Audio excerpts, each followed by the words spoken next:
అందరూ ఎంపిక చేసుకున్నారు. ఈ సందర్భంగా నా ఎంపికకు సహకరించిన ప్రతి ఒక్కరిని పేరు పేరున మనస్ఫూర్తిగా నమస్కారాలు, అభినందనలు, శుభాభినందనలు, ధన్యవాదాలు. ఇది ఒక చరిత్ర. ఇన్ని సంవత్సరాలుగా పార్టీ అధ్యక్షుడిగా ఉంటూ పార్టీని సమర్థవంతంగా నడిపించడానికి భగవంతుడు నాకు ఎంత శక్తి ఇస్తే అంత శక్తిని ఉపయోగించుకొని పనిచేశాను. ఈరోజు మళ్ళీ 2 సంవత్సరాలు మీరందరూ కలిసి నా మీద ఉంచిన నమ్మకాన్ని నిలబెట్టుకుంటానని మరొక్కసారి ప్రతి ఒక్క నాయకుడికి, కార్యకర్తకు విజ్ఞప్తి చేస్తున్నాను. వేదిక పైన ఉండే నాయకులు కానీ, ఈరోజు ఈ జనరల్ బాడీకి వచ్చిన నాయకులందరికీ కూడా మనస్ఫూర్తిగా ధన్యవాదాలు తెలియజేసుకుంటూ, మీరు నా మీద ఒక బాధ్యత పెట్టారు. ఈ బాధ్యత నా ఒక్కడి వల్ల సాధ్యం కాదు. నా బలం, బలగం తెలుగుదేశం పార్టీ, ముఖ్యంగా ఇక్కడ ఉండే నాయకత్వం అని చెప్పి కూడా నేను మీకు తెలియజేసుకుంటున్నా.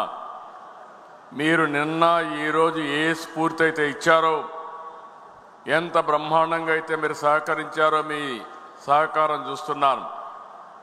నా జీవితంలో ఎప్పుడూ చూడని విధంగా కడప మహానాడు జరిగింది.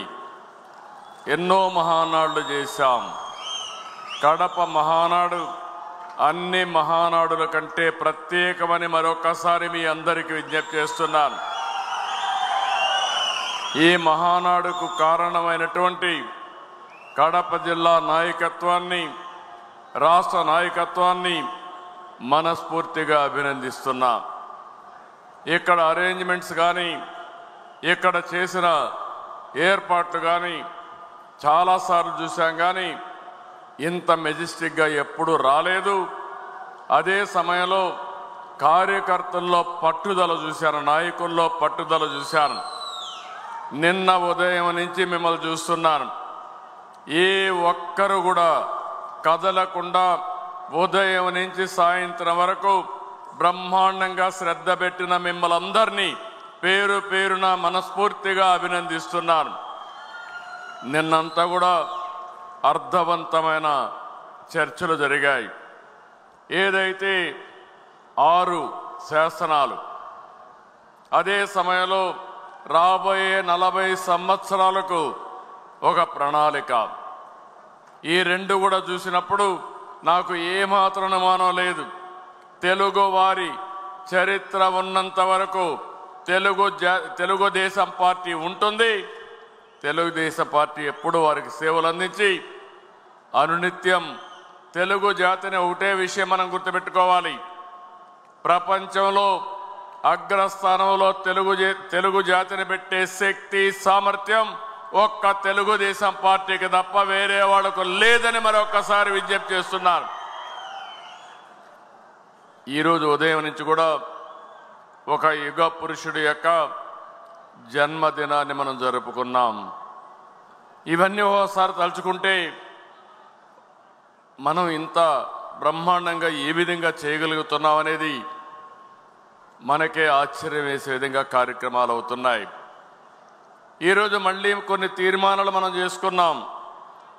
నిన్న విషయాలు నేను ఈరోజు ప్రస్తావించడం లేదు. మళ్ళీ రేపు మనకు పబ్లిక్ మీటింగ్ ఉంటుంది. ఈరోజు నిన్న మొన్న చూశారు, మొన్న వర్షాలు పెద్దగా పడ్డాయి. మహానాడు జరుగుతుందా లేదా అని అనుమానం వచ్చింది. కడాన వరుణ దేవుడు కూడా సహకరించి నిన్న ఉదయం నుంచి ఇప్పటి వరకు పూర్తిగా సహకరించాడు. నాకు నమ్మకం ఉంది, రేపు కూడా సహకరిస్తాడు. మన మీటింగు దిగ్విజయంగా బ్రహ్మాండంగా జరుగుతుందనేది. అదే సమయంలో ఈరోజు మన అజెండా మనం చూసినప్పుడు లా అండ్ ఆర్డర్ పైన, ఈ తీర్మానం పైన చాలామంది మాట్లాడారు. తెలుగుదేశం పార్టీకి ఒక చరిత్ర ఉంది. నక్సలిజాన్ని రూపుమాపడానికి నిరంతరం పోరాడిన పార్టీ తెలుగుదేశం పార్టీ. రాయలసీమలో ఫ్యాక్షనిజాన్ని తుదముట్టించి అభివృద్ధికి దోహదం చేసిన పార్టీ తెలుగుదేశం పార్టీ.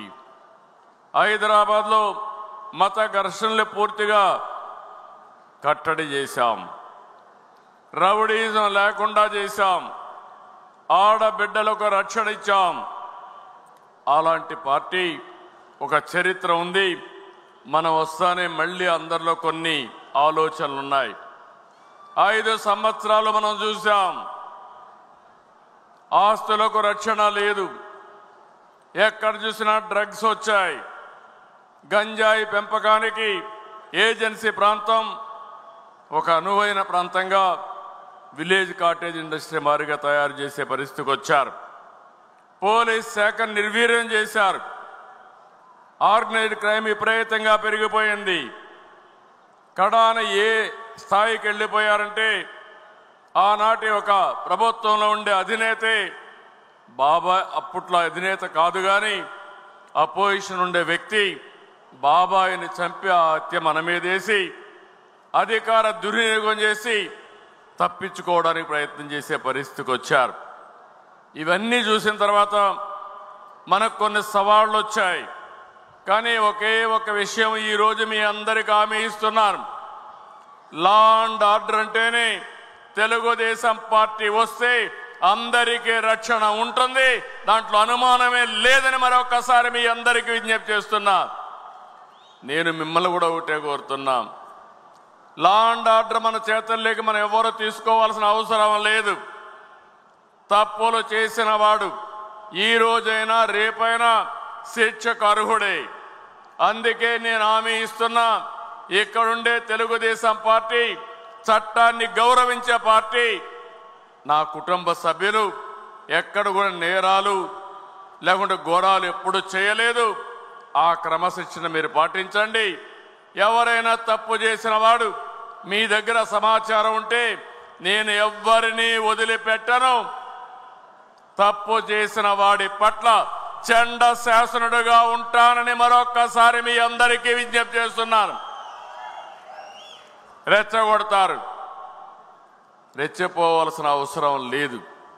అందుకే ఈ రాష్ట్రంలో లా అండ్ ఆర్డర్ కాపాడే బాధ్యత తీసుకుందాం.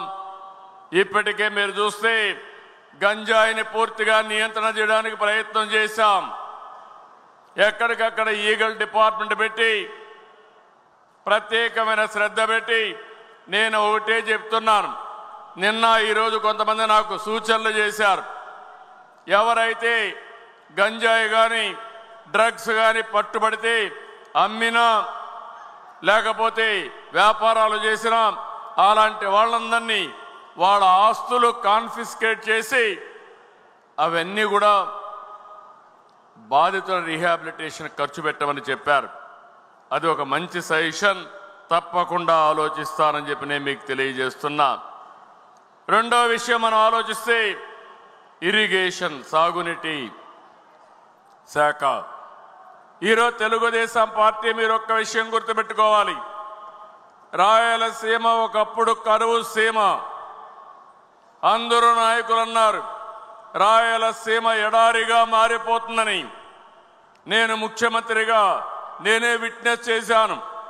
ఏదైతే రాయదుర్గ కాన్స్టిట్యున్సీ మన కాలవ శ్రీనివాసులు గారి నియోజకవర్గం ఎడారిగా మారిపోతా ఉంటే దాన్ని ఎడారిగా మారిపోకుండా ఉండడానికి ప్రత్యేకమైన కార్యక్రమాలు చేపట్టాం. దేశంలో తక్కువ వర్షపాతం పడే జిల్లా అనంతపురం జిల్లా. అదే మరి రాయలసీమలో చాలా మంది ఆశలుకున్నారు. కానీ ఈ సందర్భంగా మనం గుర్తుపెట్టుకోవాలి, రాయలసీమ ఎడారి కానీనని శపథం చేసి రాయలసీమకు నీళ్లు తెచ్చిన వ్యక్తి నందమూరి తారక రామారావు గారు. Telugu Ganga, Handri Neeva, Nagari, Galeru, KC canal modernisation కానీ ఇవన్నిటి కూడా ఆయన శ్రీకారం చుట్టాడు. ఆ తర్వాత నేను వచ్చిన తర్వాత దీని మీద ప్రత్యేకమైన శ్రద్ధ పెట్టాం. రాయలసీమ రాళ్లసీమ కాదు, కానీయం, రాయలసీమను రత్నాల సీమగా తయారు చేస్తామని చెప్పిన పార్టీ, చెప్పిన వ్యక్తి నేనేనని చెప్పి మీకు తెలియజేస్తున్నా. అక్కడి నుంచి ప్రారంభించాం. ఈరోజు నేను చెప్తున్నా, ఈస్ట్ గోదావరిలో కోనసీమ కంటే అనంతపూర్ జిల్లా సంపదలో ముందుందంటే దానికి కారణం తెలుగుదేశం ప్రభుత్వం అని చెప్పి కూడా నేను మీకు తెలియజేస్తున్నా. ఈరోజు ఎన్డీఏ ప్రభుత్వం ఉంది. 14-19లో 12,400 కోట్ల రూపాయలు రాయలసీమ సాగునీటి ప్రాజెక్టులు ఖర్చు పెడితే, గడిచిన ప్రభుత్వం 2,010 కోట్ల రూపాయలు ఖర్చు పెట్టి, అది కూడా ఎస్టాబ్లిష్మెంట్ ఖర్చు పెట్టి రాయలసీమకు ద్రోహం చేసిన పార్టీ అని చెప్పి నేను మీకు తెలియజేస్తున్నా. ఈ సంవత్సరం నేను వస్తానే ఒకటే ఆలోచించాను, హంద్రి నీవా వెడల్పు చేయాలి, చివరి భూములకు నీళ్లు ఇవ్వాలి. ఆర్థిక ఇబ్బందులు ఉన్నాయి, అయినా కూడా పర్వాలేదు, ఏ విధంగా చేయాలని ఒకేసారి ఒకే సంవత్సరం 3,800 కోట్ల రూపాయలు ఖర్చు పెడుతున్నాం. సమైక్య ఆంధ్రప్రదేశ్లో కూడా ఒకసారి ఇంత డబ్బులు ఎప్పుడూ ఖర్చు పెట్టలేదు. పోలవరం తర్వాత ఇంత డబ్బులు ఖర్చు పెట్టిన ప్రాజెక్టు హంద్రి నీవా అని మీకు తెలియజేస్తున్నా. రాయలసీమలో మైక్రో ఇరిగేషన్, ఎందుకంటే ఈరోజు రాయలసీమను నీళ్లు తక్కువ ఉన్నాయి. అలాంటప్పుడు 1 ఎకరాకు వాడే నీళ్లు 2.5 ఎకరాలకు వాడొచ్చని మైక్రో ఇరిగేషన్కి ప్రాధాన్యత ఇచ్చాం. ఆర్థిక ఇబ్బందులు ఉన్నాయంటే 90% సబ్సిడీ ఇచ్చి ఇక్కడ ముందుకు తీసుకుపోయామని చెప్పి కూడా నేను మీకు తెలియజేస్తున్నా. ఈ రాయలసీమలో ఈరోజు బ్రహ్మాండంగా అభివృద్ధి అయిందంటే, హార్టికల్చర్ వచ్చిందంటే, ఆదాయం పెరిగిందంటే దానికి కారణం ఎన్డీఏ తెలుగుదేశం ప్రభుత్వం తప్ప వేరే వాళ్ళు కాదని చెప్పి నేను మీకు తెలియజేస్తున్నా. ఇలాంటి కార్యక్రమాలు తీసుకుని, ఇవే కాకుండా మీరు చూస్తే ఎక్కడికక్కడ పూల సుబ్బయ్య వెలుగొండ కానీ, అదే మాదిరిగా మిగిలిన అన్ని కూడా పూర్తి చేయడానికి ముందుకు పోతున్నాం. వెలుగొండ పూర్తి చేస్తాం. ఇంకో పక్క మీరు చూస్తే పోలవరాన్ని పూర్తి చేసే బాధ్యత తెలుగుదేశం ప్రభుత్వాన్ని, ఎన్డీఏ ప్రభుత్వాన్ని. 2027 డిసెంబర్ నాటికి, వీలైతే జూన్కి పోలవరాన్ని పూర్తి చేసి జాతికి అంకితం చేస్తామని హామీ ఇస్తున్నాం. అది ఒకసారి అయితే దాని తర్వాత ఏం చేయాలని ఆలోచించినప్పుడు పోలవరం నుంచి బనక చెర్ల వరకు నీళ్లు తేగలిగితే పెద్ద చరిత్ర, చాలా డబ్బులు అవుతుంది, 80,000 కోట్లు కావాలి. అయితే నా ఆలోచన ఎప్పుడు కూడా చిన్నగా ఉండవు, ఎట్టి పరిస్థితుల్లో పెద్దవి చేసి ఈ చరిత్ర మార్చాలనేది నా సంకల్పం. కేంద్రంతో మాట్లాడా, వాళ్ళు కూడా ఇంట్రా రివర్లన్నీ రాష్ట్రంలో నీళ్లన్నీ అనుసంధానం చేయమని, నదులు అనుసంధానం చేయమని కేంద్రం కూడా ముందుకొచ్చే పరిస్థితికి వచ్చారు. వాళ్ళు ఆమోదించే పరిస్థితి కూడా వస్తుంది, రావాలని ఆశిస్తున్నా. దీనికి 3 ఫేసెస్ కింద, ఒకటి పోలవరం నుంచి కృష్ణా నదికి నీళ్లు తేవడం, 2 కృష్ణా నది నుంచి బొల్లాపల్లికి నీళ్లు తేవడం, 3 బొల్లాపల్లి నుంచి బనక చెర్లకు నీళ్లు తేవడం. 3 విడతలుగా ఇది వచ్చే పరిస్థితి వస్తుందని చెప్పి కూడా నేను మీకు తెలియజేస్తున్నా. ఈరోజు ఈ 3 జరిగినప్పుడు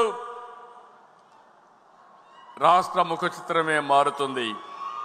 అదే సమయంలో వంశధార నుంచి గోదావరి నదుల అనుసంధానం చేస్తాం.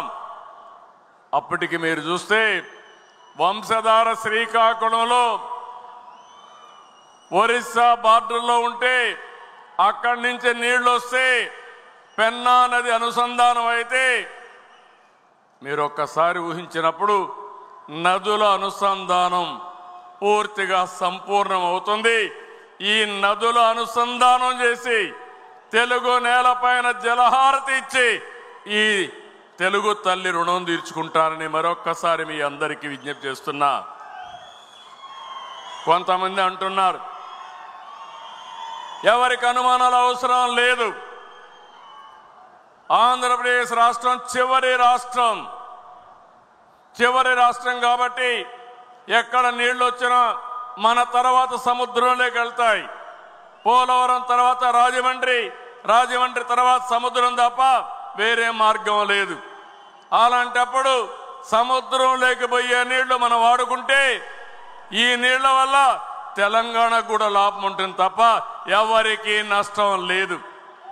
ఇక్కడ బీఆర్ఎస్ అయితే ఏదో నష్టం వచ్చినట్టు మాట్లాడుతున్నారు. నేను ఆ రోజు కూడా ఏదైతే వాళ్ళు ప్రాజెక్టు కట్టినప్పుడు గోదావరి పైన నేను ఎప్పుడు కూడా అబ్జెక్ట్ చేయలేదు.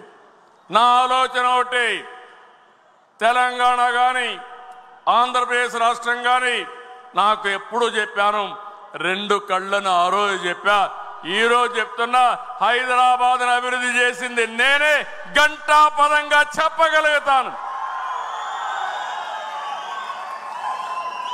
విభజన జరిగిన తర్వాత హైదరాబాద్ తెలంగాణ రాష్ట్రానికి చెందితే నేను గర్వపడ్డాను. ఈరోజు దేశంలోనే ఎక్కువ తలసరి ఆదాయం వచ్చే రాష్ట్రం తెలంగాణ రాష్ట్రం. దానికి నాంది పలికిన వ్యక్తి పార్టీ తెలుగుదేశం పార్టీ. మళ్ళీ నేను ఆలోచించే విధానం, అక్కడ వాళ్ళు చేస్తుంటే ఈ రాష్ట్రం కూడా బాగుపడాలి. 47 సంవత్సరాలుగా నన్ను ఆదరించారు. మీ రుణం తీర్చుకోవాలనే ఉద్దేశంతోనే నేను రాత్రింబగుళ్ళు పనిచేస్తున్నాను. అలాంటి సమయంలో తెలంగాణకు నష్టం జరగదు, గోదావరి నీళ్లు వాళ్ళు ఉపయోగించుకుంటారు. అదే మాదిరిగా అక్కడ మిగిలిన నీళ్లు ఇక్కడ కరువు ప్రాంతమైన రాయలసీమ మిగిలిన ప్రాంతాలు ఉపయోగించుకుంటారు. కడాన నా జీవితాశయం ఒకటే, ప్రతి ఎకరాకు నీళ్లు ఇచ్చి ఆంధ్రప్రదేశ్ రైతాంగం రుణం తీర్చుకోవాలని ఏకైక కోరిక తప్ప వేరే ఆలోచన లేదని మీ అందరికీ విజ్ఞప్తి చేస్తున్నా. ఇంకొక పక్కన కరెంటు విషయంలో పవర్ ఒక విషయం ఆలోచిస్తే, ఒకప్పుడు కరెంట్ ఎప్పుడు వస్తుందో ఎప్పుడు పోతుందో తెలియని పరిస్థితి. నేను 95లో ముఖ్యమంత్రి అయ్యాను. అసెంబ్లీలో ప్రతిరోజు కరెంటు గురించి గొడవలే. ఒకసారి ముఖ్యమంత్రిగా నేనే అసెంబ్లీ వాయిదా వేసుకుని నేరుగా పొలాలు ఎండిపోతా ఉంటే పోయి చూసి వచ్చాను. అప్పుడు అనిపించింది, ఇలాంటి దౌర్భాగ్యం మన దేశానికి ఏంటి, ఏం చేస్తే సమస్య పరిష్కారం అవుతుందని దేశంలోనే మొట్టమొదటిసారిగా పవర్ సెక్టర్ ప్రవేశపెట్టిన పార్టీ 98లో తెలుగుదేశం పార్టీ. దాంతో 2004కి పవర్ సర్ప్లస్కి వచ్చాం. కొంతమంది నన్ను అర్థం చేసుకోలేదు, ఆ రోజు కూడా అపోహలు సృష్టించారు. కానీ 2004లో అధికారం పోయింది, కానీ ఈ రాష్ట్రానికి శాశ్వతంగా పవర్ సమస్య పరిష్కారం చేసిన పార్టీ తెలుగుదేశం పార్టీ. 2004లో అధికారం వచ్చిన పార్టీ 10 ఏళ్లు రాష్ట్రాన్ని పూర్తిగా నిర్వీర్యం చేశారు. 2014కి 22 మిలియన్ యూనిట్లు కొరత, 3 నెలల్లో కొరత అధిగమించి మిగులు కరెంటు ఉత్పత్తి చేశాం. సోలార్ విండ్ పైన ప్రాధాన్యత పెట్టాను. దాంతో ఖర్చు కూడా తగ్గే పరిస్థితి వచ్చింది. ఒక స్థాయిలో నేను ఒక స్టేట్మెంట్ ఇచ్చాను, ₹2కే సోలార్ వస్తుందని. అందరూ నన్ను ఎగతాళి చేశారు. ఈరోజు మీరు చూస్తే ₹2 కానీ $2.40-50 వచ్చే పరిస్థితి వస్తూ ఉంది. కానీ సోలార్ ప్యానెల్స్ దొరికితే ఇంకా చౌకగా వచ్చే అవకాశం వస్తుంది. అదే సమయంలో ఇది కరెంట్ అంతా కూడా డే టైమే వస్తుంది, ఎండుంటే వస్తుంది, ఎండ లేకపోతే వచ్చే పరిస్థితి లేదు. మనం ఆ రోజన్నీ సెట్ చేశాం. కానీ మళ్ళీ 2019లో మనం ఓడిపోయిన తర్వాత మన మీద కక్షతో ఒప్పందాలను రద్దు చేసి చట్ట వ్యతిరేకంగా పనిచేసి కరెంటు తీసుకోకుండా 9,000 కోట్ల రూపాయలు కోర్టు ద్వారా ఆదేశాలు వస్తే మొట్టికాయలు వేస్తే 9,000 కోట్ల రూపాయలు పే చేశారు. ఉచితంగా వచ్చే కరెంటు వాడకుండా చేసి 9,000 కోట్ల రూపాయలు నష్టపరిహారం కట్టే పరిస్థితికి వచ్చారు.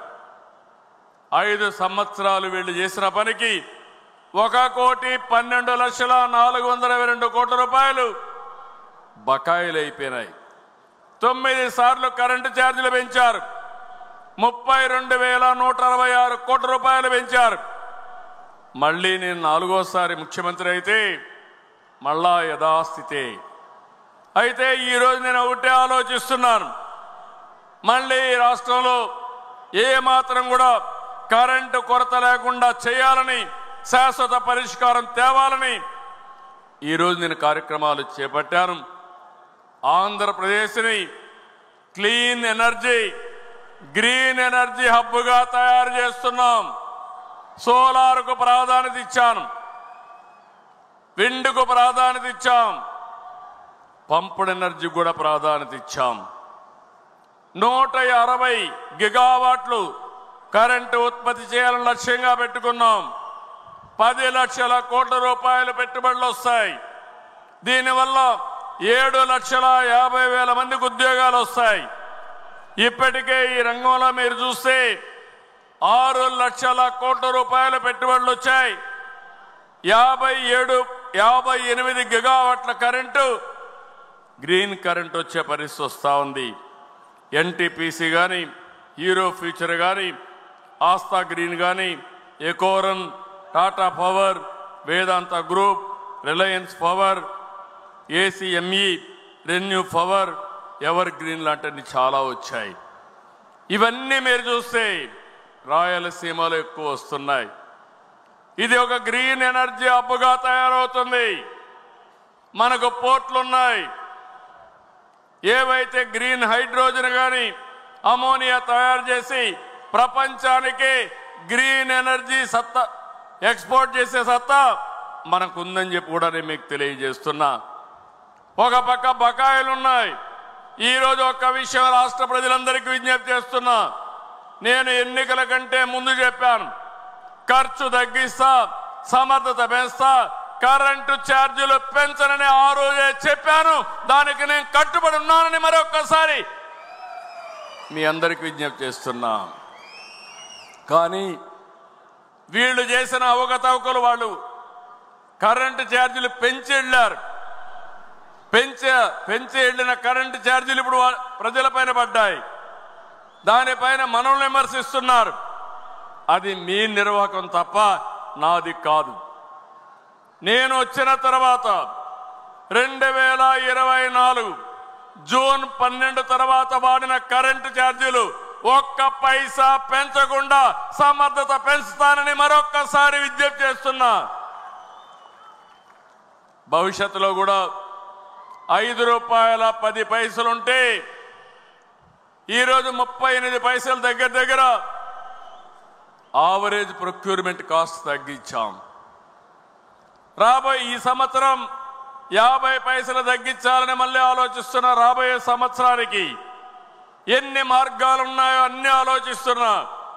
ఇక్కడ ఈ మహాసభలో ఉండే మిమ్మల్ని అందరినీ కోరుతున్నాను, ఏదైతే రూఫ్ టాప్ సోలార్, ప్రతి ఇంటి మీద కరెంటు పెట్టుకోవడం, మనం ఎస్సీలు ఎస్టీలు ఎవరైతే ఉన్నారో 200 యూనిట్లు తయారు చేయడానికి 2 కిలోవాట్ల పవర్ స్టేషన్ ని ఉచితంగా వాళ్ళకి ఇస్తాం.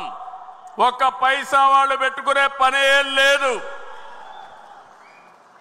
ఆ తర్వాత కరెంటు వాళ్ళు వాడుకొని మిగిలిస్తే దానికి కూడా ₹2.05 చొప్పున వాళ్ళకు డబ్బులు కూడా ఇస్తాం.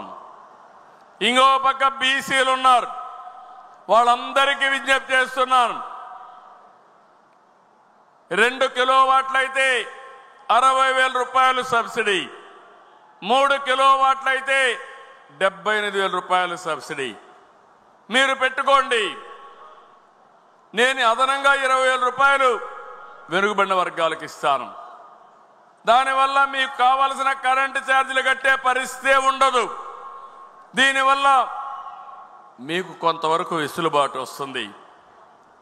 మూడో విషయం, ఇక్కడ నాయకులు ఉన్నారు, కార్యకర్తలు ఉన్నారు.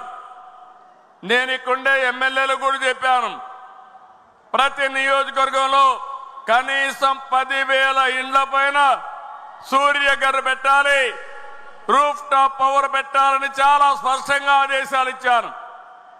ఇంకా మన వాళ్ళు అనుకున్నంత హుషారుగా ముందుకు పోవడం లేదు. నేను మిమ్మల్ని అడుగుతున్నా, 78,000 రూపాయలు ఎవరికైనా ఇస్తాం. ఎస్సీలు అయితే 2 కిలోవాట్ల వరకు ఉచితంగా ఇస్తాం. బీసీలు అయితే 78,000 నుంచి 60,000 నుంచి 78,000, అది కాకుండా ఒక 20,000 ఇస్తాం, అంటే 98,000 వస్తుంది. మిగిలిన వాళ్ళందరికీ 60,000 వస్తుంది, 78,000 వస్తుంది. మీరందరూ కానీ మీ ఇండ్ల పైన కరెంటు పెట్టుకుంటే మీరు కరెంటు ఛార్జీలు కట్టే పరిస్థితి రాదని మరొకసారి విజ్ఞప్తి చేస్తున్నా. బ్యాంకులో మీరు డబ్బులు తీసుకోండి, మిగిలింది మీరు కాదనుకుంటే డిపార్ట్మెంటే పెట్టి మీకు ఇస్తారు. బ్యాంకుతో కూడా వడ్డీ మామూలుగా పెట్టి నెలవారీగా మీ బిల్లు కూడా అడ్జస్ట్ చేస్తారు. రెండోది, రాష్ట్రంలో ఉండి వ్యవసాయానికి ఉపయోగించే రైతులందరినీ కోరుతున్నాం, మీ పొలం దగ్గర, మీ పంప్ సెట్ దగ్గర కుసుమ్ కింద మీరు సోలార్ పెట్టుకోండి, ఉచితంగా ఇస్తాం. మీరు కరెంటు వాడుకోండి, సర్ప్లస్ వస్తే గ్రిడ్కి ఇవ్వండి, మళ్ళీ మీకు ఎప్పుడు కావాలంటే ఇప్పుడు కరెంటు ఇస్తాం. ఇంకో పక్కన ఎవరైతే రైతులు ఉన్నారో మీరు కరెంటు ఉత్పత్తి చేసి మీ ఇంట్లకు కూడా వాడుకునే ఏర్పాటు ఇస్తా. అవసరమైతే వాహనాలకు కూడా ఎలక్ట్రిసిటీ కన్వర్ట్ చేసుకొని వాడుకోవచ్చు. నేను అందుకని ఒక వినూత్నమైన మార్పులకు దోహదం చేస్తున్నా. అదే మీరు చూస్తే డెమోక్రటైజేషన్ ఆఫ్ పవర్ జనరేషన్. ఇక్కడ నేను అడుగుతున్నాను మన కార్యకర్తల్ని, మళ్ళీ ఈ అవకాశం మీకు రాదు. కేంద్రం 1 కోటి మందికే ఇవ్వడానికి 75,000 కోట్ల రూపాయలు సబ్సిడీ పెట్టారు. ఫస్ట్ కమ్ ఫస్ట్ సర్వ్డ్ కింద పెట్టారు. దీన్ని ఒక అడ్వాంటేజ్గా తీసుకోవాలని నా తెలుగు కుటుంబం, నా తెలుగుదేశం పార్టీ కార్యకర్తలు మీ ఇండ్లకంతా పెట్టుకోవాలని మిమ్మల్ని కోరుతున్నాను. సిద్ధమా తమ్ముళ్ళు అని మిమ్మల్ని అడుగుతున్నా. ఎమ్మెల్యేలు కోరుతున్నా, వీళ్ళందరూ సిద్ధంగా ఉన్నారు. మీరు వాళ్ళకు నాయకత్వం ఇవ్వండి. టెండర్లు పిలిచాం, పని అప్పచెప్పాం, మీరేమీ చేయక్కర్లేదు. మీ ఇంటి పైన రూఫ్ టాప్ మీరు చూపిస్తే అక్కడ వచ్చి పెడతారు. మీ దగ్గర డబ్బులు లేకపోతే దాన్ని ఏ విధంగా అడ్జస్ట్ చేసుకోవాలో చేసుకుంటాం. కరెంటు ఛార్జీలు గణనీయంగా తగ్గుతాయి. వెనక నుండే వాళ్ళని కూడా కోరుతున్నాను, ఈ సంవత్సరం మొదటి 6 నెలల లోపల అందరి ఇండ్ల పైన సోలార్ ప్యానెల్స్ పెట్టుకుంటామని మీరందరూ కూడా గట్టిగా చప్పట్లు కూడా చెప్పండి. నమ్మకమేనా అని అడుగుతున్నా, పెడతారా అని అడుగుతున్నా. కరెంటు ఛార్జీలు కట్టలేక జోబీలు ఖాళీ అయిపోతున్నాయి. దీనికంటే మంచి ఆఫర్ రాదు. ఒక్కొక్కరు 1,000, 2,000, 3,000 ఖర్చు పెడుతున్నారు. ఇది మంచి అవకాశం, దీన్ని ఉపయోగించుకోవాల్సిందిగా నేను మిమ్మల్ని కోరుతున్నా. ఇది కాకుండా ఇంకొక పక్కన మీరు ఒకసారి చూస్తే మొత్తం రాష్ట్రంలో అభివృద్ధి వికేంద్రీకరణ తెలుగుదేశం పార్టీ సిద్ధాంతం. అన్ని ప్రాంతాలు అభివృద్ధి కావాలి, అన్ని నియోజకవర్గాల అభివృద్ధి కావాలి, అన్ని గ్రామాల అభివృద్ధి కావాలి. రాష్ట్రం సమతుల్యంతో అన్ని ప్రాంతాలను అభివృద్ధి చేయడానికి కట్టుబడి ఉన్నామని చెప్పి కూడా నేను మీకు తెలియజేస్తున్నా. పరిశ్రమలు రావాలి, అభివృద్ధి జరగాలి. ఈరోజు దీనికోసం చూస్తే ఉత్తరాంధ్రని ఒక ఫైనాన్షియల్ హబ్గా తయారు చేసి విశాఖపట్నాన్ని ముందుకు పోతాం. విశాఖపట్నానికి మీరు ఒకసారి చూసినప్పుడు ఆంధ్రుల హక్కు, విశాఖ ఉక్కు, ఎన్నో ఉద్యమాలు జరిగాయి. వైఎస్ఆర్ కాంగ్రెస్ పార్టీ పట్టించుకోలేదు. నేను ముఖ్యమంత్రి అవుతానే మీరందరూ కూడా ఓట్లేశారు, ఎన్డీఏతో కలిశాం. దానివల్ల కేంద్రం కూడా ముందుకొచ్చి 11,440 కోట్ల రూపాయలు విశాఖపట్నం స్టీల్ ప్లాంట్కి ఇచ్చారు. మనం కూడా కరెంటు ఛార్జీలన్నీ మాఫీ చేసుకున్నాం. నీళ్లు కూడా ఛార్జెస్ అన్ని రీషెడ్యూల్ చేశాం, సెక్యూరిటీ ఇచ్చాం. ఇలాంటివన్నీ మనం కూడా చేసి ఎట్టి పరిస్థితుల్లో విశాఖపట్నం స్టీల్ ప్లాంట్ క్లోజ్ కాకూడదు, ప్రైవేటు పరం కాకూడదని ఆలోచించి సెంటిమెంట్ ప్రకారం పనిచేస్తున్నాం. ఈరోజు విశాఖపట్నానికి ఇదే కాదు, విశాఖపట్నం జిల్లా ఒక స్టీల్ జిల్లాగా తయారవుతుంది, ఉక్కు నగరంగా తయారవుతుంది. విశాఖపట్నం స్టీల్ ప్లాంట్ ఉంది, పక్కనే ఆర్సీఆర్ మిథలైతే దగ్గర 1,50,000 కోట్ల రూపాయలు పెట్టి పెద్ద ఉక్కు ఫ్యాక్టరీ పెడుతున్నాడు. అక్కడ స్టీల్ నగరమే తయారయ్యే అవకాశం వస్తుంది. ఈ రెండే కాదు, ఐటీ మినిస్టర్ గారి ఆధ్వర్యంలో టీసీఎస్ అయితే 20,000 మందికి ఉద్యోగాలు ఇవ్వడానికి ముందుకొచ్చారు. ఇంకో పక్క గూగుల్ వస్తుంది. ఈ రెండు వస్తే విశాఖపట్నం ఒక నాలెడ్జ్ హబ్గా తయారవుతుందని చెప్పి కూడా నేను మీకు తెలియజేస్తున్నా. ఇది కాకుండా ఏదైతే విశాఖపట్నంలో రైల్వే జోన్ వచ్చింది, ఫార్మా సిటీ వచ్చింది, ఫార్మా కంపెనీలు వస్తున్నాయి. ఇవన్నీ కానీ వస్తే విశాఖపట్నం భోగాపురం ఎయిర్పోర్ట్ పూర్తవుతుంది, మెట్రో కూడా వస్తుంది, ఆ ప్రాంత అభివృద్ధి అవుతుంది. ఇక రాయలసీమలో మీరు ఒక్కసారి గుర్తుపెట్టుకోవాలి, రాయలసీమ నేను ఒకటే హామీ ఇస్తున్నా, రేపు కూడా మీటింగ్లో నేను చెప్తాను ఏమేం చేయబోతారని. ఈ రాయలసీమని రాష్ట్రానికి అగ్రపీఠాన్న పెట్టే బాధ్యత తెలుగుదేశం పార్టీ తీసుకుంటాం.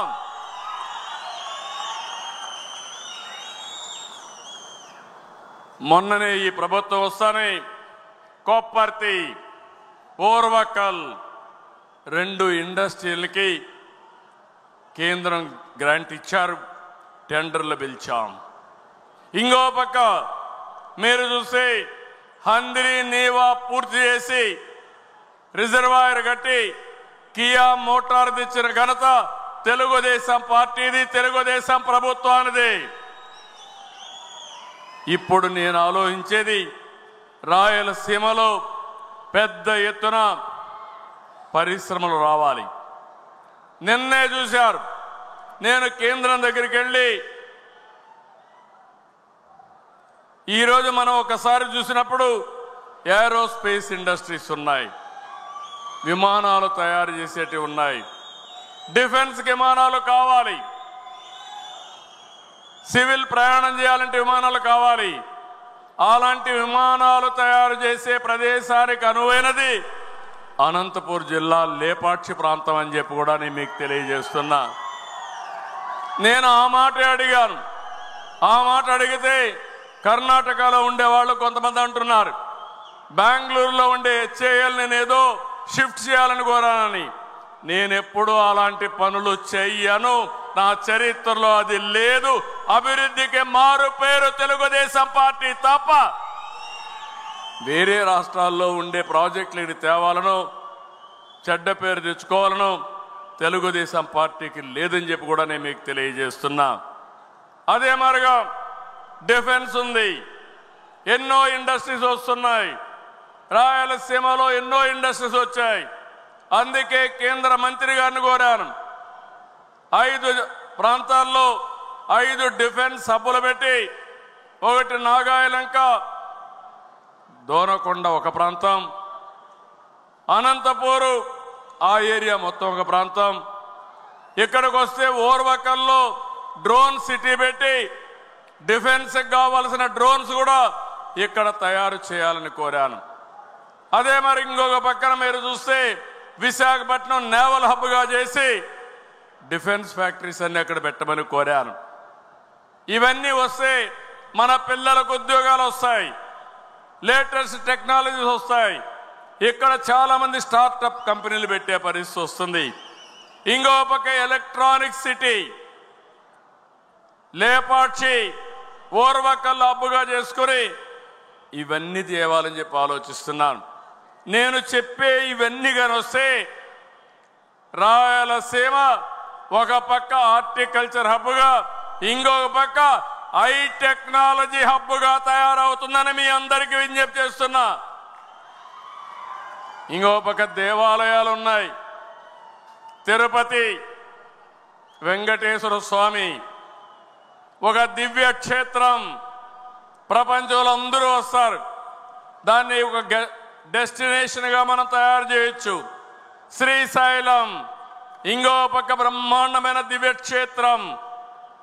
అలాంటి రెండు కూడా మనం తయారు చేసుకుంటే దేశంలోనే 2 శక్తి పీఠాలు ఉండేది ఒక్క శ్రీశైలం తప్ప ఎక్కడా లేదు.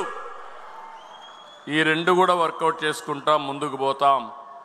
ఈరోజు మీ అందరికీ ఒకటే విజ్ఞప్తి చేస్తున్నా, ఏదైతే నేను చెప్పానో దానికి అనుకూలంగా నేను ఎప్పుడు కూడా ఏదో ఒక విధంగా ఈ ప్రాంతాన్ని అభివృద్ధి చేయాలని ఆలోచిస్తున్నాను. నేనే ఆ రోజు ఫౌండేషన్ వేశాను కడప స్టీల్ ప్లాంట్కి. నేను ఫౌండేషన్ వేస్తే మళ్ళీ వీళ్ళు వచ్చి దాన్ని కొట్టేసి నేనేదో పొడస్తానని మళ్ళా వచ్చి ఇంకో ఫౌండేషన్ వేశాడు. ఇవన్నీ కూడా మీరు ఒకసారి చూస్తే ఇలాంటి లేనిపోని చేసి అసలు ప్రాజెక్ట్ లేకుండా చేసే పరిస్థితి తీసుకొచ్చారు. మొన్ననే నేను వచ్చినప్పటి నుంచి మాట్లాడుతున్నా, గట్టిగా మాట్లాడా. ఈరోజు మీకు హామీ ఇస్తున్నా, కడప మహానాడులో ప్రతినిధుల మహాసభలో మీ అందరికీ హామీ ఇస్తున్నా, 10 రోజుల్లో కడప స్టీల్ ప్లాంట్ పని ప్రారంభమవుతుందని అనౌన్స్ చేస్తున్నా.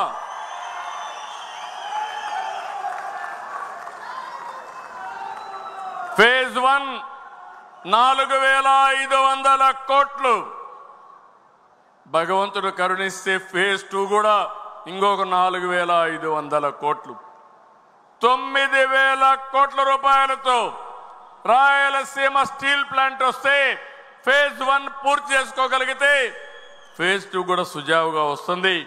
దీనివల్ల 3 MTPA కెపాసిటీతో ముందుకు పోవాలనుకుంటున్నాం. 3,000 మందికి ఉద్యోగాలు వస్తాయి. మొన్నే జిందాల్తో మాట్లాడా. నేను ఒకటే చెప్పాను, ఇంకా ఏమాత్రం కూడా డిలే కాకుండా జూన్ 12వ తారీఖుకి ఈ ప్రభుత్వం వచ్చి 1 సంవత్సరం అవుతుంది. అంత లోపలనే మీరు ప్రారంభించండి. అవసరమైతే నేను కూడా వచ్చి కొబ్బరికాయ కొడతాను తప్ప మళ్ళీ ఫౌండేషన్ అయ్యను, మళ్ళీ నేనే వచ్చి ఇనాగరేషన్ చేస్తాను, ప్రారంభం చేస్తానని చాలా స్పష్టంగా చెప్పాను. అది మన యొక్క పట్టుదల. ఈ రాష్ట్రానికి కొన్ని వనరులు ఉన్నాయి. ఆ వనరులు ఉపయోగించుకొని మనం అభివృద్ధిలో ముందుకు పోవాల్సిన అవసరం ఉంది. మన మీద ఒక నమ్మకం ఉంది.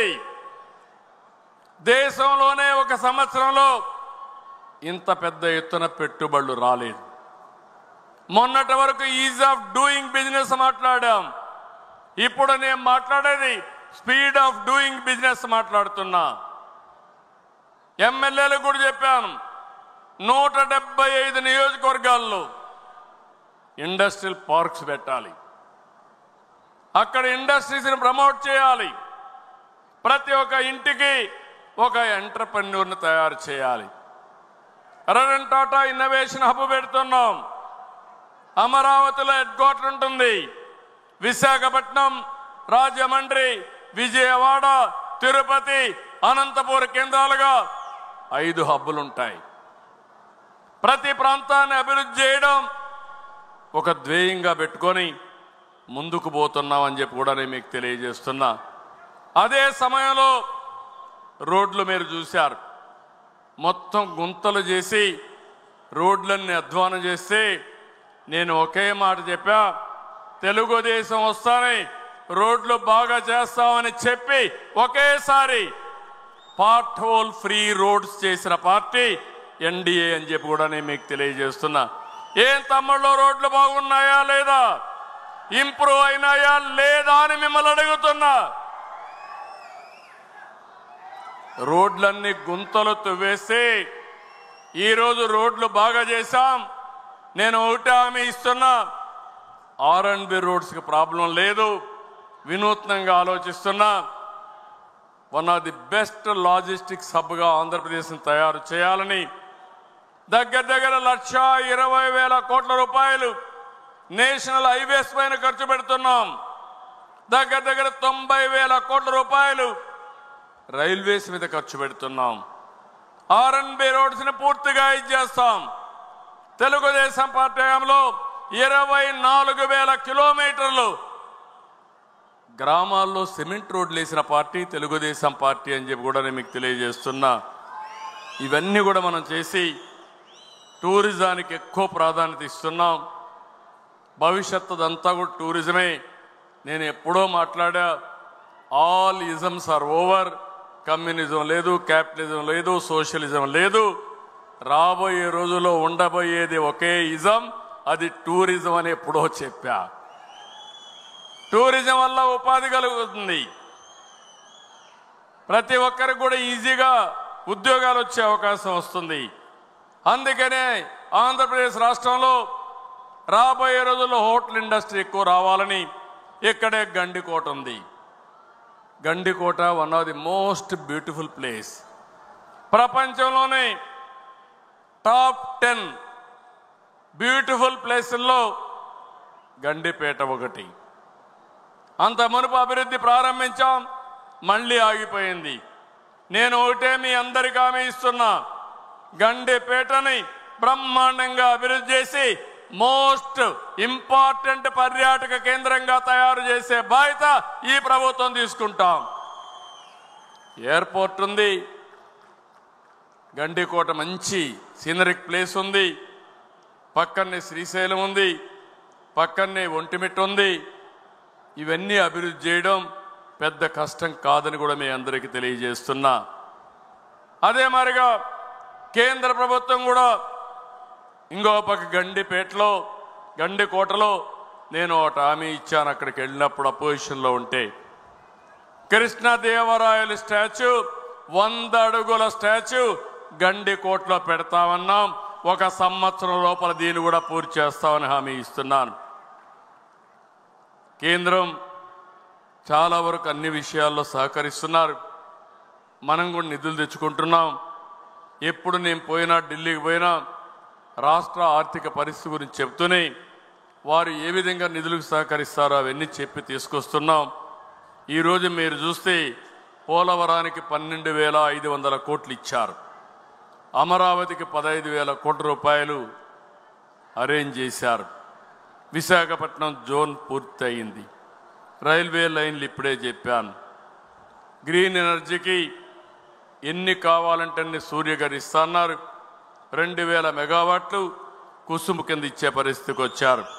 ఇంకో పక్క గ్రీన్ ఎనర్జీ అంతా కూడా ట్రాన్స్మిషన్ కావాలంటే 28,000 కోట్లు అడిగాం. అది కూడా ఇవ్వడానికి ముందుకు వచ్చారని చెప్పి కూడా నేను మీకు తెలియజేస్తున్నా. ఈరోజు ఇవన్నీ చేసి రాబోయే రోజుల్లో మనందరం గుర్తుపెట్టుకోవాల్సింది, ఒక మంచి సమయంలో ఒక అవకాశం వచ్చింది. 5 ఏళ్ళు నష్టపోయాం. మళ్ళీ నేనొక్కరే పనిచేయడం కాకుండా మీరు, నేను అందరం కలిసి పనిచేస్తే ఈ రాష్ట్రానికి మంచి రోజులు వస్తాయని చెప్పి కూడా నేను మీకు తెలియజేస్తున్నా. అదే సమయంలో చివరి రోజు కాబట్టి ఒకసారి ఎలక్షన్ మేనిఫెస్టో మీరు చూస్తే యువగళం పేరే మన ప్రజాగళం, మన ఎలక్షన్ మేనిఫెస్టో. సూపర్ 6లో ఇప్పటికే మీరు ఒకసారి చూస్తే ప్రతి ఇంటికి 3 గ్యాస్ సిలిండర్లు ఇచ్చాం. అదే మరిగా మనం ఇచ్చిన హామీలన్నీ కూడా తొందరలోనే పూర్తి చేస్తున్నాం. 3 కార్యక్రమాలను ఈరోజు తీసుకుంటున్నాం. ఇమ్మీడియట్గా స్కూల్స్ తెరిసే లోపల తల్లికి వందనం ఇచ్చి ఆడబిడ్డల రుణం తీర్చుకుంటాం.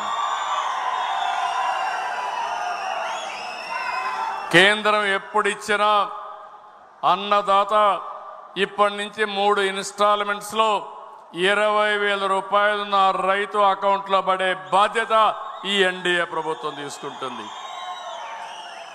ఆగస్టు 15 నుంచి మా ఆడబిడ్డలు ఉచిత ప్రయాణం ఏర్పాటు చేస్తామని మరొకసారి హామీ ఇస్తున్నా. రేపు రాబోయే రోజుల్లో ఆడబిడ్డలకి వంట గ్యాస్కి ఇచ్చే డబ్బులు నేరుగా 4 నెలలకు ఒకసారి మీ అకౌంట్లోనే డబ్బులు వేసేస్తారని కూడా హామీ ఇస్తున్నా. అప్పుడప్పుడు మీరు ఇంట్లో పోయినప్పుడు, నాయకులు పోయినప్పుడు పేదవాళ్ళ ఇంట్లోకి వెళ్ళి ఒక కాఫీ పెట్టి మీరు కూడా తాగి ఈ సిలిండర్ మనమే ఇచ్చాం, గ్యాస్ మనమే ఇచ్చామని మీరు చెప్పే బాధ్యత తీసుకోమని మిమ్మల్ని అందరినీ కోరుతున్నా. ఎప్పుడు కూడా కార్యక్రమాలతో మీరు అసోసియేట్ కావాలి, గుర్తు చేయాలి. అప్పుడే మనకు మంచిది వస్తుంది. అదే మరిగా అన్న క్యాంటీన్ బ్రహ్మాండంగా జరుగుతూ ఉంది. పేదవాడికి కడుపు నిండా తిండి పెడితే సహించలేని వ్యక్తులు రాజకీయాల్లో ఉండడం రాజకీయాలకే అనర్థం అని చెప్పి కూడా నేను మీకు తెలియజేస్తున్నా. వచ్చిన వెంటనే 200 క్యాంటీన్లు పెట్టాం. అవసరమైతే ప్రతి నియోజకవర్గంలో క్యాంటీన్ పెట్టి పేదవాళ్లకు ఉచితంగా భోజనం పెట్టే కార్యక్రమాన్ని తీసుకుంటాం. 21 దేవాలయాల్లో, ఒక తిరుపతి దేవాలయమే కాదు, 21 దేవాలయాల్లో ప్రతి దేవాలయం దగ్గర ప్రసాదం పెట్టే కార్యక్రమం, అన్నదానం పెట్టే కార్యక్రమాన్ని కూడా ఏర్పాటు చేశామని చెప్పి కూడా నేను మీకు తెలియజేస్తున్నాను. ఇవి చేస్తూనే త్రాగునీటి సమస్య జటిలం చేశారు. కేంద్రం డబ్బులు ఇచ్చింది జేజేఎం కింద, కేంద్రం డబ్బులు ఇచ్చింది అర్బన్ ఏరియాలో అమృత్ కింద. ఇవి తేకుండా, ఖర్చు పెట్టకుండా ఫండ్స్ అన్ని డైవర్ట్ చేసి కేంద్రం మనల్ని బ్లాక్ లిస్ట్లో పెట్టే పరిస్థితికి వచ్చారు. స్కీమ్ కూడా అయిపోయే పరిస్థితి వచ్చింది. మొన్న మళ్ళా నేను వెళ్ళి వాళ్ళకి గట్టిగా చెప్తే ఎక్స్టెన్షన్ కోసం పెట్టే పరిస్థితికి వచ్చారు. అది వస్తే కూడా కొత్త కార్యక్రమాలు రాకపోతే మనకి ఇబ్బందులు వస్తాయి. కొన్ని రాష్ట్రాలు 1,00,000 కోట్లు ఖర్చు పెట్టుకుంటే మన రాష్ట్రం 2,000 కూడా ఖర్చు పెట్టలేదు. ఇలాంటి సమస్యలున్నాయి. దాన్ని అధిగమిస్తామని చెప్పి కూడా నేను మీకు తెలియజేస్తున్నా. మెగా డిఎస్సి మొదటి సంతకం పెట్టాం. మళ్ళీ స్కూల్స్ తెరిసే లోపలనే, లేకుంటే 10 రోజులు అటు ఇటు ఇమ్మీడియట్ గా రిక్రూట్ చేయడమే కాకుండా వాళ్ళకు పోస్టింగ్స్ ఇచ్చే బాధ్యత ఎడ్యుకేషన్ మినిస్టర్ తీసుకుంటారు. అది కూడా అవుతుందని చెప్పి కూడా నేను మీకు తెలియజేస్తున్నా. ఇదే కాకుండా ఈరోజు మీరు చూస్తే చాలా వరకు బీసీలందరికీ ఈరోజు మనం తీసుకొచ్చింది దామాషా ప్రకారం ఆర్థికంగా, రాజకీయంగా, సామాజికంగా గుర్తింపు తీసుకొస్తామని పెట్టాం. ఇది కూడా మనం చేస్తామని చెప్పి కూడా నేను మీకు తెలియజేస్తున్నా. చేనేత ఉత్పత్తులపై జీఎస్టీ రీఎంబర్స్మెంట్కి ఆర్డర్ ఇచ్చాం.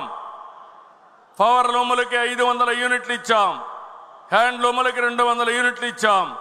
నాయి బ్రాహ్మణులు దేవాలయాల్లో పనిచేస్తూ ఉంటే వాళ్ళందరికీ 25,000 రూపాయలు గౌరవ వేతనం, దేవాలయాల్లో అదనంగా ఒక ట్రస్ట్ బోర్డు మెంబర్గా వేశాం.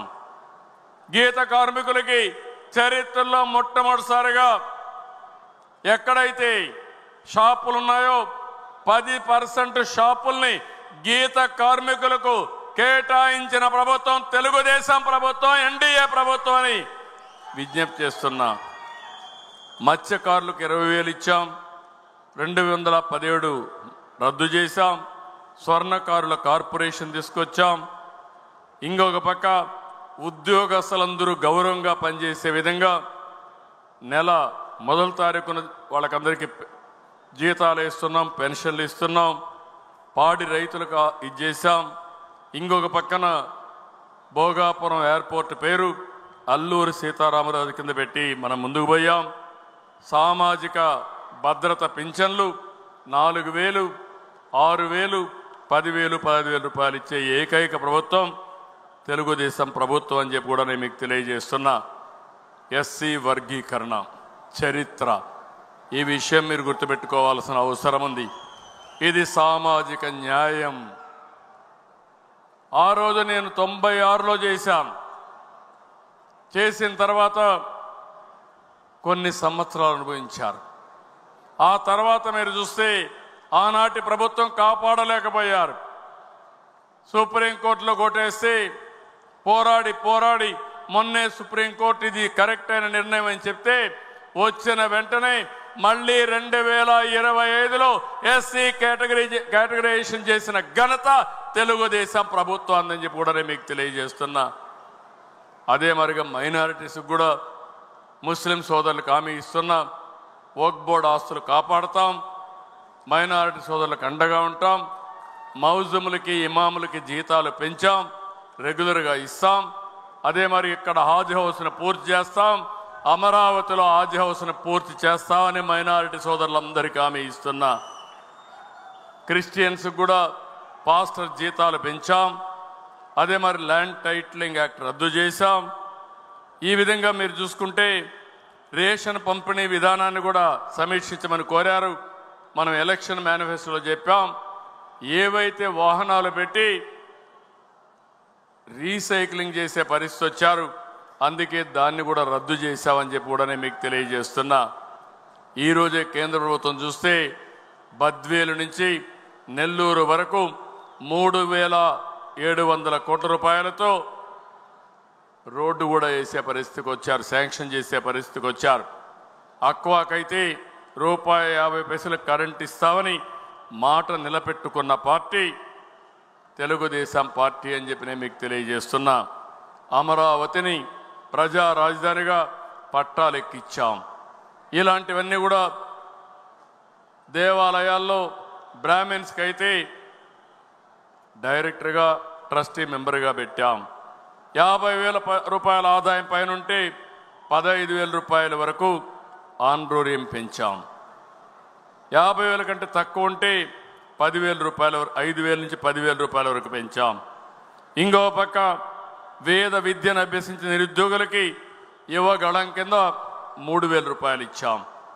ఈ విధంగా మీరు చూస్తే మన ఎలక్షన్ మేనిఫెస్టోని ఎక్కడికక్కడ మనం అధ్యయనం చేసుకుంటూనే ఎన్ని చేయగలుగుతామో అన్ని చేసుకుంటూ మనం ముందుకు పోతున్నాం.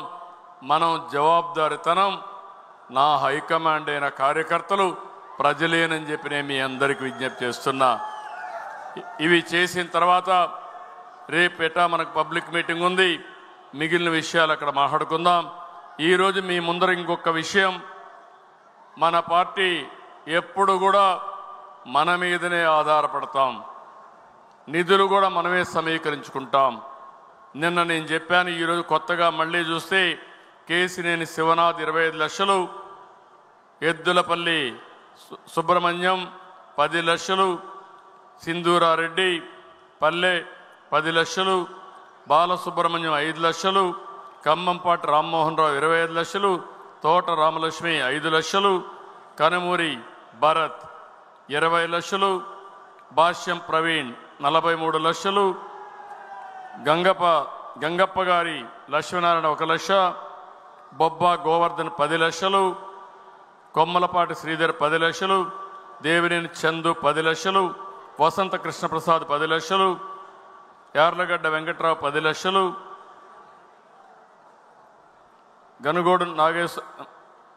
గంగోడు నాగేశ్వరరావు 2 లక్షలు, రాజు సుధాకర్ 25 లక్షలు, మల్లికార్జున 5 లక్షలు, మారుతి చౌదరి 10 లక్షలు, గొట్టిపాటి లక్ష్మి 5 లక్షలు,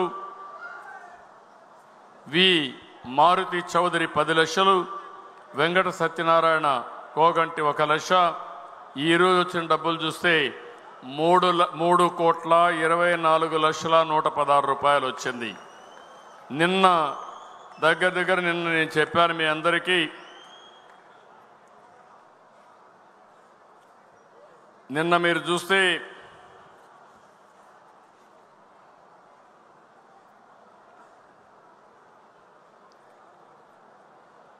₹21,90,1,03,348 వచ్చింది. మొత్తం కలిసి నిన్న ఈరోజు ఇంకొకరు కూడా ఈరోజు 5 లక్షల రూపాయలు రావు వెంకటేశ్వరరావు ఇచ్చారు. వారికి కూడా అభినందనలు. ఈరోజు మొత్తం మీరు ఒకసారి చూస్తే ఈ మహానాడులో 25,14,10,464 రూపాయలు మన కార్యకర్తలు ఇచ్చారు. దీనికి అదనంగా 5 లక్షలు వచ్చింది. ఇది ఒక చరిత్ర. మన ఖర్చులకే కాకుండా కొంత డబ్బుల్ని మళ్ళీ మనం ఉపయోగించుకునే విధంగా ఈ కార్యక్రమానికి శ్రీకారం చుట్టారు. వారందరికీ మనస్ఫూర్తిగా అభినందనలు. తెలుగుదేశం పార్టీ ఏర్పాట్లపైన ఫుడ్ దగ్గర నుంచి, క్లీనినెస్ దగ్గర నుంచి, మీ వసతుల దగ్గర నుంచి నిన్న ఈ రోజంతా ఫీడ్బ్యాక్ తెప్పించాం. తీర్మానాలు పాస్ చేసిన దాని మీద, సబ్జెక్ట్ మీద కూడా అసెస్ చేశాం. ఈరోజు మీరు చూస్తే ప్రజాభిప్రాయం మహానాడు అయితే చాలా బాగా వచ్చింది. 68% నుంచి ఒక్క మరుగుదొడ్లు పరిశుభ్రంగా ఉన్నాయంటే అవి మాత్రం రేటింగ్ తక్కువ ఉంది. 50% వచ్చింది. అంటే అవన్నీ కూడా కమిటీలు పంపిస్తా వండర్ఫుల్ అరేంజ్మెంట్ చేశారు. చాలా బాగా శ్రద్ధ పెట్టారు. నిన్న ఈ రోజుకి చాలా బాగా మార్పు వచ్చింది. ఇంకో పక్కన మీరు చూస్తే ఈరోజు కూడా నిన్న కంటే ఈరోజు బాగా ఇంప్రూవ్ అయింది. ఆ విధంగా మనం చూస్తే నిన్న 50% ఉండేది, ఈరోజు 60-65%కి వెళ్ళింది. 77 నుంచి 67%కి వచ్చింది. తీర్మానాలపైన మహానాడులో ప్రజాభిప్రాయం చేస్తే విధ్వంసం నుంచి పునర్నిర్మాణం వైపు అడుగులంటే 73 నుంచి 68% ముగ్గురికి. ఇంకో పక్కన రాష్ట్ర అభివృద్ధికి కేంద్ర సహకారం చంద్రశేఖర్ గారు మాట్లాడితే పెమ్మసాని 72%. ఇంకో పక్కన యోగా ఆంధ్రప్రదేశ్ మాట్లాడినటువంటి సాంబశివరావుకి 70%. ఇది కాకుండా ఇంకొక పక్కన రాష్ట్రంలో అభివృద్ధి వికేంద్రీకరణ కింద మొత్తం చూస్తే 71, 69, 71 ముగ్గురికి కూడా చాలా బాగా వచ్చాయి. ఇంకో పక్క మౌలిక సదుపాయాల్లో రాష్ట్ర ముఖ చిత్రం మాట్లాడితే 71, 70. రాష్ట్రం విధ్వంసం నుంచి పునర్నిర్మాణం వరకంటే 73 నుంచి 68. విద్యుత్ రంగంలో విప్లవాత్మక మార్పులు 72 నుంచి 66. సమగ్ర సాగునీటి ప్రణాళిక ఉజ్వల భవిష్యత్తు కింద 73 నుంచి 69 వరకు వచ్చింది. అంటే నేను ఒకటే మీ అందరికి ఇంప్రెస్ చేస్తున్నాను. నేను ఏ విషయం కూడా మీ అభిప్రాయాలు తీసుకుంటున్నా. రెండోది, మీలో ఎవరెవరు ఎట్ట పని చేస్తున్నారో ప్రజాభిప్రాయం తీసుకుంటున్నా. ఫైనల్గా ప్రజలు మెచ్చిన పాలన, తెలుగుదేశం పార్టీ కార్యకర్తలు శభాష్ అని కాళ్ళరెత్తుకొని తిరిగే విధంగా పరిపాలన ఇవ్వాలనే నా ఆలోచన. అందుకే పింఛన్ ఇస్తే ప్రజాభిప్రాయం తీసుకుంటున్నాను. రెండో పక్కన టెక్నాలజీ ఆడిట్ చేస్తున్నాను. ఇంట్లో కూర్చొని ఇచ్చాడా, ఎక్కడిచ్చాడా అని. ఇలాంటి వినూత్నమైన కార్యక్రమాలు చేస్తూ ప్రజాహిత పాలన చేయాలని, ప్రజలు ఎప్పుడూ మెచ్చుకునే విధంగా ఉండాలని, ఎక్కడ జీరో కరప్షన్ ఉండాలని ఇలాంటి కొన్ని సంకల్పాలతో ముందుకు పోతున్నాం. నేను ఇక్కడ ఉండే కార్యకర్తలందరినీ కోరుతున్నాం. రేపేటు మనం పబ్లిక్ మీటింగ్లో ఉంటాం. కానీ నేను మిమ్మల్ని కోరేది, మీరందరూ కూడా పూర్తిగా సహకరించండి. ఆంధ్రప్రదేశ్ రాష్ట్రాన్ని పరిపాలనలో, పాలనా విధానాల్లో నెంబర్ 1 రాష్ట్రంగా తయారు చేసే బాధ్యత, ఉత్తమ రాష్ట్రంగా తయారు చేసే బాధ్యత మనం తీసుకుంటామని చెప్పి తెలియజేసుకుంటూ, దీనికి పూర్తిగా సహకరిస్తామని గట్టిగా చప్పట్లు కొట్టి హర్షాన్ని, ఆమోదాన్ని తెలియజేయండి. మహానాడు 2 రోజులు బాగా జరిగింది, అర్థవంతంగా జరిగింది. ఇంకా మెరుగుపరుచుకోవడానికి అవకాశాలు ఉన్నాయి. బాగా జరిగిందనే వాళ్ళందరూ కూడా చప్పట్లు కూడా చెప్పండి, బాగా జరిగిందని.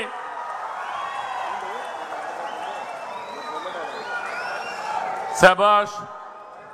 మీ అందరి అభిమానంతో రాబోయే రోజులు ఇంకా కార్యక్రమాలు అర్థవంతంగా చేస్తామని హామీ ఇస్తూ మరొక్కసారి నిన్న ఈరోజు మీరు చూపించిన శ్రద్ధ అభిమానానికి నన్ను కూడా ఏకగ్రీవంగా పార్టీ అధ్యక్షుడిగా ఎంపిక చేసుకున్నందుకు ప్రతి ఒక్క వ్యక్తికి పేరు పేరున అభినందనలు, ధన్యవాదాలు, కృతజ్ఞతలు.